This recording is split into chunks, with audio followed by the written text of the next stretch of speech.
नमस्कार, सवाल पब्लिक का स्पेशल एडिशन देख रहे हैं आप। आपके साथ मैं हूं Shweta Bhattacharya. Middle east tension और ग्लोबल ऑयल क्राइसिस के बीच देश की इकोनॉमी को मजबूत करने को लेकर पीएम मोदी एक्टिव हैं। 5 देशों के अपने दौरे में देश हित के बड़े लक्ष्य और रास्ते तय करने के बाद पीएम मोदी अब अपनी कैबिनेट के साथ मैराथन बैठक कर रहे हैं। मंत्रियों के रिपोर्ट कार्ड पर चर्चा के साथ ही फोकस उन चुनौतियों पर भी है जो ताजा वैश्विक हालातों में देश के सामने नजर आ रही है। इधर कांग्रेस अपने सियासी राग में डूबी हुई है। इस सब के बीच पेट्रोल डीजल की किल्लत को लेकर कई जगहों से खबरें भी सामने आई हैं। सरकार कह रही है कि देश में पेट्रोल डीजल से लेकर एलपीजी तक का पर्याप्त भंडार मौजूद है। तो क्या जानबूझकर पैनिक क्रिएट किया जा रहा है? क्या मोदी अब मुनाफाखोरों और अफवाहबाजों के लिए कड़वी दवा तैयार कर रहे हैं? एक रिपोर्ट दिखाते हैं इस पर, देखिए।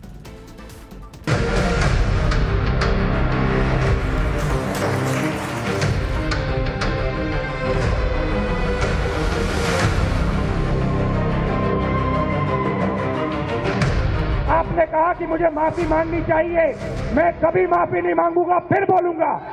अमित शाह और नरेंद्र मोदी गद्दार हैं। जिस प्रकार से घुसपैठियों को समर्थन देती है कांग्रेस पार्टी और गांधी परिवार, वो गद्दारी। या आतंकवादियों को बिरयानी खिलाना, इसको गद्दारी।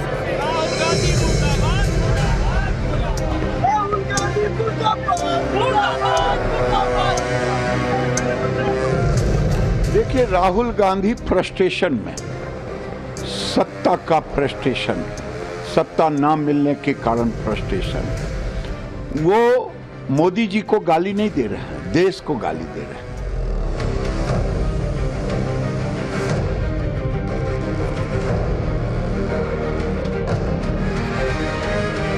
जब ये आरएसएस के कार्यकर्ता आपके सामने आएंगे, उनसे आप सामने उनको कहो कि आपका प्रधानमंत्री गद्दार है।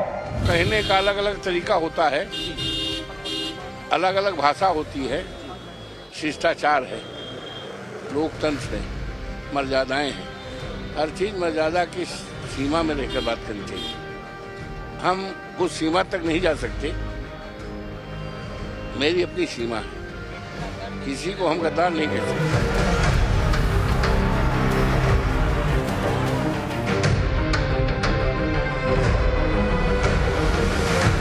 आपने कहा कि मुझे माफी मांगनी चाहिए, मैं कभी माफी नहीं मांगूंगा, फिर बोलूंगा। अमित शाह और नरेंद्र मोदी गद्दार हैं। हार की पीर से उपजा होगा गान। चारों तरफ चर्चा में है नेता प्रतिपक्ष की गंभीरता, उनकी धीरता, उनकी धारणा और धार। और सवाल पूछे जा रहे हैं, क्या इसी वजह से कांग्रेस पार्टी पड़ी है मझधार? राहुल गांधी बेचैन है और लगता है ये बेचैनी उन्हें कथित मोहब्बत की दुकान से बहुत दूर खींच लाई। पीएम मोदी और अमित शाह को गद्दार कहने के बाद राहुल गांधी बीजेपी के निशाने पर हैं। राहुल गांधी जी अपने स्वभाव का परिचय, अपने चरित्र का परिचय अपने शब्दों में, अपने भाषणों में बार बार दे रहे हैं। ये अलग बात है कि भारत की जनता उनको एक के बाद एक ठुकराती है। उसकी जो एक प्रकार से उनमें खुंदकी भावना है, वो नजर आती है। और प्रधानमंत्री जी के लिए बड़ी ओछे शब्दों में वो बात रखते हैं। अब बताइए, क्या नक्सलवाद को खत्म करना गद्दारी है? जिस प्रकार से घुसपैठियों को समर्थन देती है कांग्रेस पार्टी और गांधी परिवार, वो गद्दारी है। आतंकवाद को मुंह तोड़ जवाब देना गद्दारी होगी, या आतंकवादियों को बिरयानी खिलाना, इसको गद्दारी माना जाए? कि राहुल गांधी फ्रस्ट्रेशन में, सत्ता का फ्रस्ट्रेशन है, सत्ता ना मिलने के कारण फ्रस्ट्रेशन है। वो मोदी जी को गाली नहीं दे रहे हैं, देश को गाली दे रहे हैं। वो फ्रस्ट्रेशन में निकल रहा है। अब कांग्रेस और उसके नेता कौन सी निराशा में डूबे हैं, ये तो वो जाने। लेकिन पीएम मोदी 5 देशों की यात्रा कर दिल्ली लौट आए हैं। जितने दिन पीएम मोदी विदेश में रहे, नेता प्रतिपक्ष कई बातों को लेकर उनके शब्दों में कहें तो चेतावनी जारी करते रहे। और सामान्य भाषा में कहें तो देश को डराते रहे। राहुल गांधी ने कहा, मोदी ने देश के आर्थिक सिस्टम को बेच दिया। आर्थिक तूफान आ रहा है, मोदी बचा नहीं पाएंगे। 2 से 3 महीने में जबरदस्त झटका लगने वाला है। नरेंद्र मोदी रोएगा जैसे कोविड के समय रोया था। मोदी रोएगा और कहेगा मेरी गलती नहीं है, जबकि गलती सिर्फ मोदी, शाह और आरएसएस की है। अब सीधा का सीधा आर्थिक तूफान आपके घर में आ रहा है। क्यों? क्योंकि नरेंद्र मोदी ने इसको खत्म किया। अब पूरा का पूरा झटका किसानों को लगने वाला है, युवाओं को लगने वाला है, मजदूरों को लगने वाला है, माताओं बहनों को लगने वाला है। और नरेंद्र मोदी क्या कहता है? कहता है विदेश मत जाओ, और फिर अपने जहाज पे उड़ के विदेश चला जाता है। तो अगर देश के नेता प्रतिपक्ष की भाषा और भाव को समझें तो मिडिल ईस्ट संकट और वैश्विक ऑयल क्राइसिस की वजह यह है कि पीएम मोदी देश का संविधान बदलना चाहते हैं। अब ये मत कहिएगा कि यह तर्क ठीक वैसा ही है जैसे बिजली के मीटर से तूफान की तीव्रता नापने की बात की जाए। बीजेपी कहती है कि ऐसा सिर्फ राहुल गांधी ही कर सकते हैं, लेकिन राहुल गांधी की भाषा और भाव पर तो उनके परम मित्र अखिलेश यादव की पार्टी भी राहुल के साथ है। राहुल जी के विचारधारा और उनकी जबान से मुझे कोई मतलब नहीं है। वो उनका अपना विचार हो सकता है। वो कहने का अलग अलग तरीका होता है, अलग अलग भाषा होती है, शिष्टाचार है, लोकतंत्र है, मर्यादाएं हैं। हर चीज मर्यादा की सीमा में रहकर बात करनी चाहिए। हम उस सीमा तक नहीं जा सकते। मेरी अपनी सीमा है, किसी को हम गद्दार नहीं कह सकते।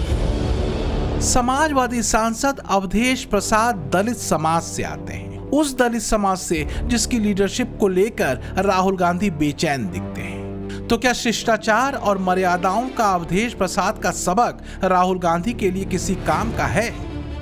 खैर, ये तो हुई नेता प्रतिपक्ष के आपदा में राजनीतिक अवसर खोजने की बात। और अब बात पीएम मोदी की और सामने खड़ी चुनौतियों की। फिलहाल जो चुनौती देश के सामने है वही पीएम मोदी की चुनौती है।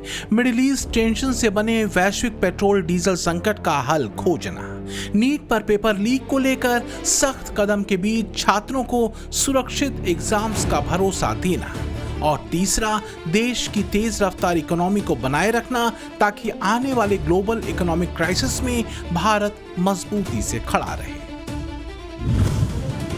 हालांकि पीएम मोदी ने अपने 5 देशों के दौरे में बहुत कुछ भारत के लिए सुरक्षित किया भी है, जैसे पश्चिम एशिया में बढ़ते ऊर्जा संकट से निकलने के लिए स्ट्रेटेजिक पेट्रोलियम रिजर्व में 3 करोड़ बैरल कच्चे तेल का योगदान देने और एलपीजी आपूर्ति के लिए साइन यूएई में किया गया। यूएई ने भारतीय बाजारों में 5 बिलियन के निवेश पैकेज की घोषणा की।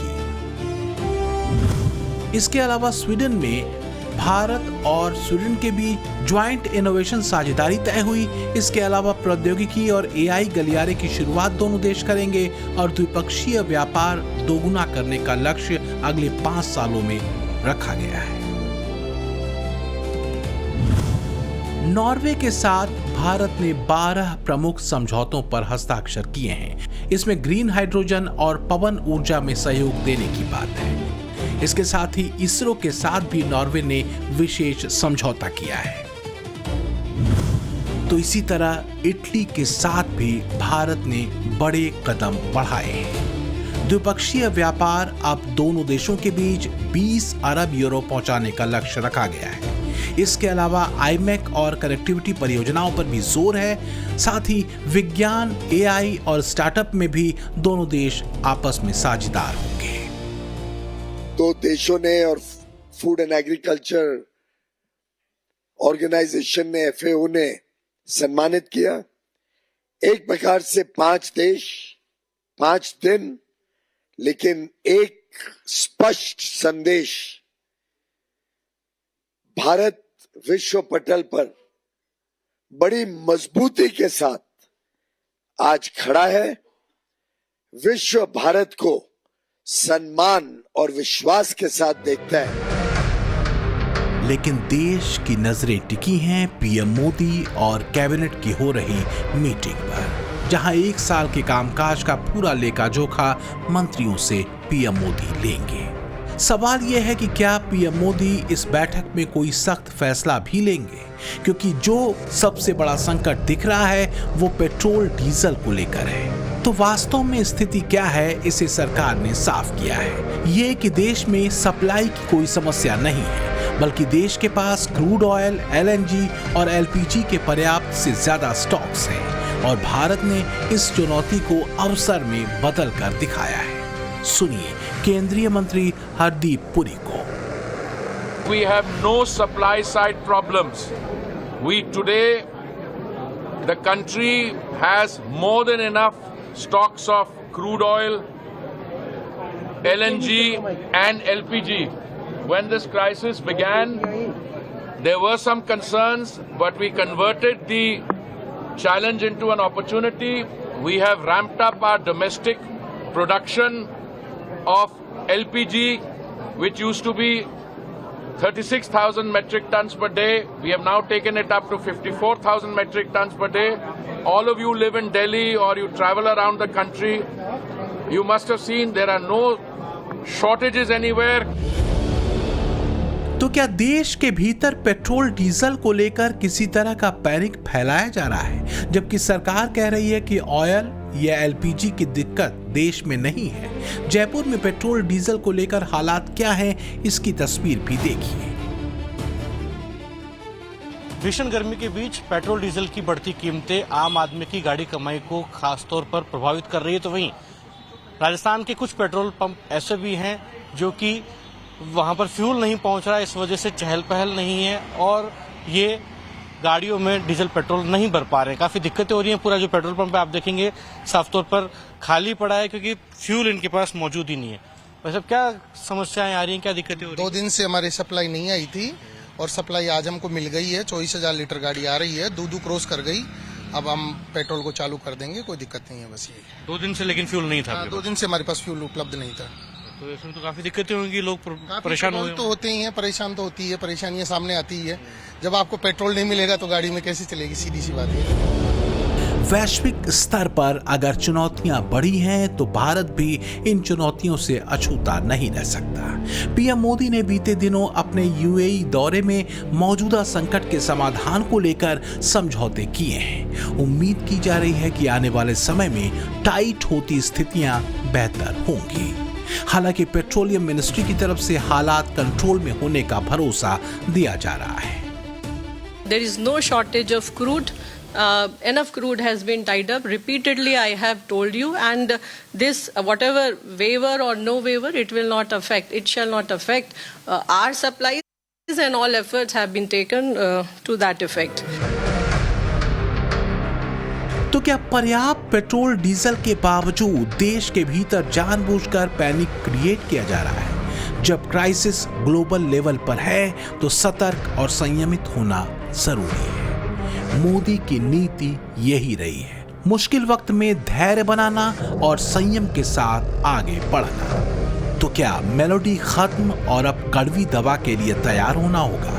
क्योंकि कैबिनेट बैठक में पीएम मोदी मंत्रियों से उनके काम का हिसाब किताब भी लेने वाले हैं। Bureau report, Times Now, Navbharat. और बड़ी खबर इस वक्त मिल रही है। मोदी मंत्री परिषद की बैठक करीब 3 घंटे से जारी है। मंत्रियों ने प्रधानमंत्री नरेंद्र मोदी के सामने प्रेजेंटेशन दिया है। सेवा तीर्थ में पीएम मोदी की अध्यक्षता में ये बैठक चल रही है। 3 घंटे का वक्त बीत चुका है, बैठक अभी भी जारी है। मंत्रियों ने पीएम के सामने अपने प्रेजेंटेशन दिए हैं।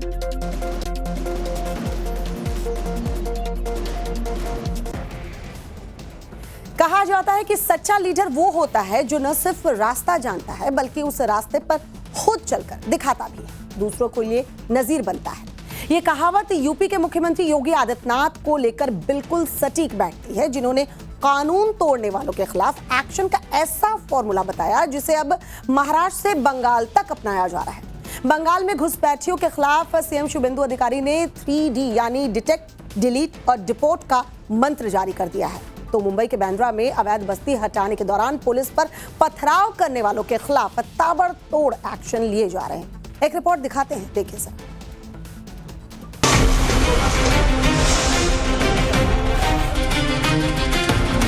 और जो लोग बेचारे छोटे छोटे घर बना के बैठे हैं उनको इलीगल बोल के तोड़ दिया जाएगा तो जाएंगे कहां वो?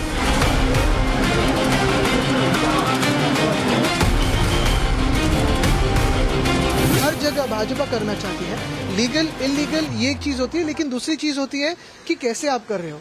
सिर्फ आपको स्थिति बिगाड़नी है।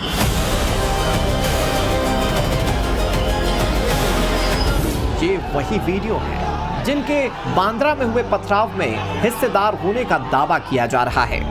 बताया जा रहा है कि सोशल मीडिया में बुलडोजर एक्शन को लेकर झूठी अफवाहें फैलाई गई। रील बनाकर वीडियो सर्कुलेट किए गए जिनमें कहा गया कि सिर्फ मस्जिदों को गिराया जा रहा है और वीडियो को ज्यादा से ज्यादा शेयर करने के लिए कहा गया। और फिर जो हुआ उसकी तस्दीक ये तस्वीरें कर रही हैं। सड़क से पत्थर, घर से पत्थर, घरों की छतों से पत्थर, हर हाथ में पत्थर। तस्वीरें मुंबई के बांद्रा की हैं, जहां पिछले 3 दिन से अवैध बस्ती के खिलाफ सबसे बड़ा अभियान चलाया जा रहा है। अवैध कब्जों को एक एक करके ढाया जा रहा है, लेकिन अफवाह के बाद भीड़ इकट्ठा हो गई। पुलिस पर पथराव किया गया जिसमें कई पुलिसकर्मी घायल हो गए और फिर पुलिस ने भी पत्थरबाजों पर जमकर लाठीचार्ज कर दिया। अब परमानेंट इलाज की तैयारी है। पुलिस ने एफआईआर में 10 आरोपियों को नामजद किया है। दंगा और सरकारी ऑफिसर्स पर हमले के आरोप में एफआईआर दर्ज की गई। इसके साथ ही भारतीय दंड संहिता की धारा 109 यानी कि हत्या की साजिश भी लगाई गई। सीसीटीवी से एक एक पत्थरबाज की पहचान की जा रही है। मुंबई के बांद्रा में फिलहाल हालात सामान्य हैं, लेकिन सवाल बाकी है। सवाल ये कि अचानक पथराव करने वाली भीड़ आई कहां से? बुलडोजर कार्रवाई के दौरान पत्थरबाजों को किसने बुलाया था? पुलिस पर पथराव के लिए भीड़ को उकसाने वाले कौन थे? जवाब सोशल मीडिया में वायरल किए गए ये वीडियो हैं, जिनमें खुलेआम लोगों को जुटने के लिए कहा जा रहा है, वीडियो को शेयर करने के लिए बोला जा रहा है। पुलिस के हाथ ऐसे कई सोशल मीडिया हैंडल्स लगे हैं जिन्हें पथराव से पहले सोशल मीडिया में शेयर किया गया। पुलिस अब इन वीडियो की जांच कर रही है। मुंबई के बांद्रा स्टेशन पर तोड़क कार्रवाई का आज 3रा दिन है और लगातार जो तोड़क कार्रवाई वो अब भी जारी है। रेलवे प्रशासन की तरफ से यहाँ पर दर्जनों भर से ज्यादा जो जेसीबी मशीन पर अलग अलग डंपर्स और तमाम जो सैकड़ों कर्मचारी हैं उनकी मौजूदगी में यहाँ पर बुलडोजर एक्शन यहाँ पर जारी है। मैं आपको बता दूं कि ये तोड़क कार्रवाई का 3रा दिन है। इससे पहले बुधवार को जब तोड़क कार्रवाई हुई थी यहाँ पर 2 अवैध मस्जिदों को भी ढहाया गया। उसी समय जो यहाँ पर गुस्साई भीड़ ने जो प्रशासन है, पुलिसकर्मी है, उन पर पथराव किया जिसमें 10 पुलिस वाले जख्मी हो गए। इसके बाद बेकाबू भीड़ को कंट्रोल में लाने के लिए पुलिस ने लाठीचार्ज किया। इस मामले में अब एफआईआर दर्ज कर ली गई है। 100 से 150 अज्ञात लोगों के खिलाफ एफआईआर दर्ज की गई है, जबकि 10 लोगों को नामजद किया गया है जिन्हें गिरफ्तार भी कर लिया गया है। एक और अहम बात यह भी कि मुंबई के बांद्रा में अवैध बस्ती के खिलाफ एक्शन लंबी कानूनी लड़ाई के बाद हो रहा है। बाकायदा कोर्ट के आदेश के बाद ये कार्रवाई की जा रही है। वैसे मामला क्या है ये भी समझिए। एक इसे मुंबई का सबसे बड़ा डिमोलिशन ड्राइव, मुंबई का सबसे बड़ा बुलडोजर एक्शन इसे कहा जा रहा है। 5,500 स्क्वायर फीट की ये जो जमीन है जिसकी कीमत हजारों करोड़ रुपए की है, इस पर इन लोगों ने अवैध रूप से पिछले कई सालों से कब्जा कर रखा था। 9 सालों तक चली कानूनी लड़ाई के बाद में आखिरकार अदालत के फैसले के बाद इस तोड़क कार्रवाई को अंजाम दिया जा रहा है। बांद्रा की ये जमीन रेलवे की है। मौजूदा वक्त में इसकी कीमत 500 करोड़ बताई जाती है। बेहद संवेदनशील इस जगह पर कैसे अवैध बस्ती बसा दी गई, ये चौंकाने वाला है। झुग्गी से शुरू हुए अतिक्रमण ने कई मंजिला इमारतों की शक्ल ले ली थी। करीब 500 अवैध झुग्गियों को जमींदोज किया जा रहा है। फिलहाल मुंबई का जो है इस फैसले का बहुत बड़े तौर से स्वागत कर रहे हैं। वही दूसरी तरफ यहाँ पे जिन लोगों की बस्तियां तोड़ी गई हैं वो लोग जो अब यहाँ से पलायन करके क्या दूसरी जगह पर जाकर के अपना बसेरा बसाएंगे, ये अपने आप में एक सवाल खड़ा होगा। लेकिन फिलहाल दूसरे दिन यहाँ पर जो हिंसा हुई थी उसके बाद आज जो स्थिति यहाँ पर काफी ज्यादा नियंत्रण में है, काबू में है और फिलहाल शांति तरीके से तोड़क कार्रवाई को यहाँ पर अंजाम दिया जा रहा है, जिसे मुंबई का सबसे बड़ा बुलडोजर एक्शन बताया जा रहा है। साफ है कि बांद्रा में बुलडोजर एक्शन कोर्ट के आदेश के बाद हो रहा है, कानून के दायरे में हो रहा है, लेकिन राजनीति करने वाले कहां खामोश रहने वाले थे। विपक्ष इस कार्रवाई पर सवाल उठाने में पीछे नहीं है। लीगल इलीगल ये एक चीज होती है, लेकिन दूसरी चीज होती है कि कैसे आप कर रहे हो। सिर्फ आपको स्थिति बिगाड़नी है। आज तो बेरोजगारी बढ़ रही है, आज देख रहे हो हीट बढ़ रही है, आज देखो किसान आत्महत्या कर रहा है, आज युवा बेरोजगार है, और ये सब परिस्थिति में महिला भी पूछ रही है कि जो कीमतें हैं आसमान से टकरा गई है। लेकिन ये नहीं, आपको कहीं भटकाना है, पूरे इशू को कहीं और लेके जाना है, हेडलाइंस बदलनी है, इसलिए ये सारी चीजें होती है। अब राजनीति अपनी जगह, लेकिन बांद्रा में बुलडोजर एक्शन ने आसपास के राज्यों को भी अलर्ट कर दिया है। वजह इस भीड़ से समझ सकते हैं। ये वही लोग हैं जिन्होंने दशकों से रेलवे की जमीन को अपना ठिकाना बनाया हुआ था। इस बस्ती में लाखों लोग रहते थे और अब नए ठिकाने तलाशेंगे। यही वजह है कि आसपास के राज्य सतर्क हो चुके हैं। मध्य प्रदेश से लेकर यूपी बिहार तक घुसपैठियों को लेकर अलर्ट है। दूसरी तरफ उत्तर प्रदेश के बरेली में भी उपद्रवियों के खिलाफ फाइनल एक्शन की तैयारी हो चुकी है। पिछले साल 26 सितंबर को बरेली में बड़ी हिंसा की साजिश की तैयारी थी। आरोप है कि विरोध प्रदर्शन के दौरान हजारों की तादाद में भीड़ सड़क पर उतर आई, जिसके बाद इलाके में हंगामा और तोड़फोड़ किया गया। पुलिस पर हमला किया गया। उपद्रवियों पर फायरिंग का आरोप भी है, जिसमें कई पुलिसकर्मी घायल हो गए थे। जांच में खुलासा हुआ कि उपद्रव अचानक नहीं हुआ, बल्कि इसकी पहले से तैयारी की गई थी। बवाल के दौरान बाहरी इलाकों से असलहे मंगाए गए थे। 8 महीने पहले बरेली को कैसे हिंसा में झोंकने की तैयारी की गई थी। नवभारत संवाददाता अभिषेक राज की एक ग्राउंड रिपोर्ट आप देखिए। ये जो ठीक आप जगह देख रहे हैं, यही वो मस्जिद है, नौमहला मस्जिद बताया जाता है, और इसके ठीक सामने का जो रास्ता है नौमहला का, ये एक मस्जिद आला हजरत मस्जिद कहते हैं यहाँ पे, और यहीं पे बगल में तौकीर रजा जो है उसका घर है, और वहीं से तौकीर रजा निकले थे और यहीं पे जो नमाज है वो अदा किया गया था। और उसके बाद ये कहा गया था कि यहाँ से जो भीड़ है वो नौमहला मस्जिद की तरफ जाएगी, और वहाँ पे जो भीड़ है वो यहाँ से निकल के इस रास्ते से होते हुए आगे निकलेगी। ऐसे में पुलिस ने जब रोकने की कोशिश की थी, लोगों को समझाने की कोशिश की थी, ठीक उसी वक्त जो पत्थरबाजी है वो शुरू हो गई थी, और उसके बाद पुलिस ने जो कंट्रोल है हालात पे वो करना शुरू किया था। इस पूरे मामले में जो तौकीर रजा और उनके साथ में जो उनके तमाम जो करीबी शख्स थे जो इस हिंसा में शामिल थे, इन लोगों की गिरफ्तारी की गई थी। 100 से अधिक लोगों को गिरफ्तार किया गया था, और एसआईटी की जांच के बाद अब जो चार्जशीट है पूरे मामले में वो पेश की गई है। फिलहाल मामले में मुख्य आरोपी तौकीर रजा समेत 94 आरोपियों के खिलाफ सभी मुकदमों में चार्जशीट दाखिल की गई। दूसरी ओर घुसपैठियों पर भी पैनी नजर रखी जा रही है। ऐसा इसलिए क्योंकि बंगाल में अवैध बांग्लादेशियों को ढाका जाने वाली नाव में बैठाने की तैयारी पूरी कर ली गई। पश्चिम बंगाल की शुभेंदु सरकार ने बंगाल में सीएए लागू करने का बड़ा फैसला लिया, और जो लोग इस कानून के दायरे में नहीं आते उन्हें अवैध घुसपैठिया मानकर गिरफ्तार किया जाएगा और बीएसएफ को सौंप दिया जाएगा, ताकि उन्हें बांग्लादेश वापस भेजा जा सके। इस नए कानूनी प्रावधान के तहत बंगाल की पुलिस और बीएसएफ अब मिलकर काम करेंगे। सीए এর আওতায় যারা নেই তারা হলেন কমপ্লিটলি অবৈধ অনুপ্রবেশকারী ইনফিল্ট্রেটার্স। তাদেরকে সরাসরি রাজ্য পুলিশ গ্রেফতার করবে এবং ডিটেন করবে এবং হ্যান্ডওভার করবে বিএসএফ এর হাতে, এবং বিএসএফ তারা বিডিআর এর সঙ্গে কথা বলে তাদেরকে ডিপোর্ट करार व्यवस्था करबे। अवैध घुसपैठियों का मुद्दा बंगाल में चुनाव के दौरान भी जमकर गूंजा था। बीजेपी ने बंगाल को बांग्लादेशी घुसपैठियों से मुक्त करने का वायदा किया है, लिहाजा शुभेंदु सरकार ने केंद्र सरकार की तरफ से पिछले साल 14 मई को जारी किए गए उस दिशा निर्देश को तत्काल प्रभाव से लागू कर दिया है, जिसे दीदी की सरकार ने ठंडे बस्ते में डाल दिया था। भारत तो कोई धर्मशाला नहीं है ना, जो भी आए यहाँ पे रह सकते हैं।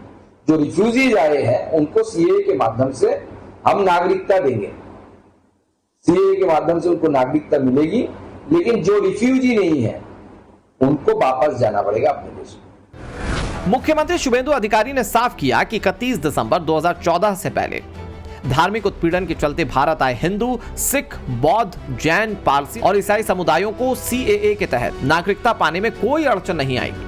पुलिस उन्हें कतई परेशान नहीं कर सकती, लेकिन इसके इतर हर अवैध घुसपैठियों पर कानून का सख्त डंडा चलेगा।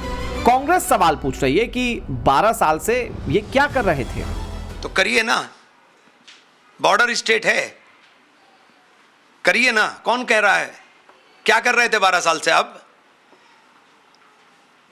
देश की सुरक्षा का जिम्मा स्टेट के हाथ में नहीं होता, देश की सुरक्षा का जिम्मा राष्ट्र केंद्र की सरकार के पास है। 12 साल से आप क्या कर रहे हो? विपक्ष भले ही सवाल उठा रहा हो, लेकिन मुख्यमंत्री शुभेंदु अधिकारी ताबड़तोड़ एक्शन ले रहे हैं। सरकार बने अभी 15 दिन भी नहीं हुए कि मुख्यमंत्री शुभेंदु अधिकारी ने 15 साल से अटके फैसले निपटा दिए। इन्हीं में एक बांग्लादेश बॉर्डर को लेकर भी लिया गया फैसला है। घुसपैठ रोकने के लिए बीएसएफ को पहले फेज में 27 किलोमीटर जमीन का मालिकाना हक सौंप दिया गया। बांग्लादेश बॉर्डर इलाके में बाड़ लगाने के लिए 43 एकड़ जमीन बीएसएफ को दी गई। 2200 किलोमीटर की बॉर्डर में से 1600 किलोमीटर पर पहले ही बाड़ लगाई जा चुकी है।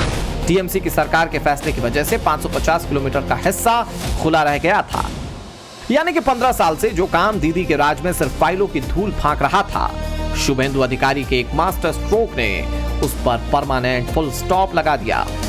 शुभेंदु अधिकारी की सरकार साफ कर चुकी है कि घुसपैठियों को जेल में रखने की बजाय सीधे बीएसएफ को सौंपा जाएगा, ताकि बांग्लादेश वापस खदेड़ा जा सके। यही वजह है कि बंगाल के घुसपैठियों में जबरदस्त हड़कंप है। आशंका जताई जा रही है कि बंगाल से खदेड़े जाने के बाद घुसपैठिए देश के दूसरे राज्यों में ठिकाना बनाने की कोशिश कर सकते हैं, और यही वजह है कि महाराष्ट्र से लेकर बिहार और उत्तर प्रदेश तक में अलर्ट है। Bureau report, Times Now Navbharat. Shehbaz Munir के चक्कर में पाकिस्तान की गजब फजीहत हो रही है। नीलामी लिस्ट भी तैयार हो रही है। कहा यह भी जा रहा है कि बोली लगेगी और कंगाल मुल्क सरे बाजार नीलाम हो जाएगा। लेकिन ऐसी नौबत आई क्यों? भला ऐसा क्या किया शहबाज मुनीर ने कि पाकिस्तान को चौराहे पर खड़े होने की नौबत आ गई? दावा है कि दुनिया भर के देशों से शहबाज ने इतना कर्ज ले लिया है कि अब चुकाने की हालत तो रही नहीं।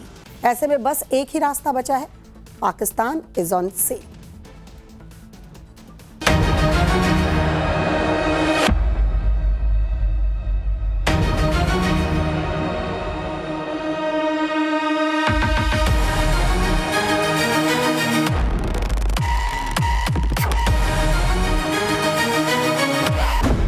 पाकिस्तान कर्जे पर चल रहा है। सिर्फ एक साल में 6800 बिलियन का कर्ज लिया। पाकिस्तान का कुल कर्ज 80 ट्रिलियन के पार पहुंच गया। घरेलू कर्ज 68% और विदेशी कर्ज 32%। जिस मुल्क का हाल ये होगा तो वहां के अवाम की स्थिति का अंदाजा लगाना मुश्किल नहीं है। शहबाज मुनीर की गैंग ने मुल्क का ऐसा बेड़ा गर्क किया है कि अवाम ये मान चुकी है कि पहले से भिखारी हाल वाला पाकिस्तान बिक चुका है। रिपोर्ट्स में दावा किया जा रहा है कि ये सिर्फ एक साल में ही पाकिस्तान ने इतना कर्ज ले लिया कि उसे चुकाने में पाकिस्तान का बिकना तय है। दुनिया का शायद ही कोई ऐसा कोना होगा जहां पाकिस्तानी हुक्मरानों ने कटोरा ना फैलाया हो। हर बार शहबाज दावे करते हैं कि मुल्क तरक्की कर रहा है, इकोनॉमी बेहतर हो रही है, लेकिन दुनिया में कोई भी घटना हुई नहीं कि इनका गेम प्लान एक्सपोज हो जाता है। कभी ऑपरेशन सिंदूर के नाम पर तो कभी मिडिल ईस्ट की जंग के नाम पर। जब भी अवाम सच जानना चाहती है, इनके पास बहाना तैयार हो जाता है। कभी IMF तो कभी सऊदी अरब तो कभी हमसाया की दुहाई देकर UAE और कतर के सामने हाथ फैलाने वाले पाकिस्तान को अब झटके पर झटका मिल रहा है। कुछ वक्त पहले UAE ने उधार दिया पैसा मांगा था, तो अब ब्रिटेन ने कमर तोड़ दी है। ब्रिटेन ने पाकिस्तान को दिए जाने वाले फॉरेन फंड में कटौती का ऐलान कर दिया। यानी कि पाकिस्तान में भूखमरी वाली हालत और बिगड़नी तय मानी जा रही है। वाकई पाकिस्तान की आम आवाम की गुठली वाली हालत हो गई है। मुनीर और शहबाज ने अवाम की सारी कमाई से अपनी तिजोरी भर ली और उसे गुठली वाले हाल में लाकर छोड़ दिया। मुल्क भिखारी, पब्लिक भिखारी वाले हाल में, लेकिन हुक्मरान की मौज ही मौज। कोई लंदन में प्रॉपर्टी खरीद रहा है तो कोई स्विट्जरलैंड में बस रहा है। चाहे पाकिस्तान के सियासी हलकान हो या फिर मुनीर गैंग का कोई आर्मी अफसर, सबके वारे न्यारे हैं। हर कोई पैसा बनाने के धंधे में जुटा है। और अब जब IMF ने चाबी टाइट की तो उसका भी बोझ अवाम पर डालने की तैयारी हो रही है। ऐसा नहीं है कि पाकिस्तान में बेहतरी के ऑप्शन नहीं है। पाकिस्तानी एक्सपर्ट्स मानते हैं कि कई ऐसे सेक्टर्स हैं जहां अफसर तो हैं, लेकिन हुक्मरान ही नहीं चाहती कि मुल्क के अवाम की माली हालत सुधरे। उन्हें तो सिर्फ खुद की जेब भरने से मतलब है।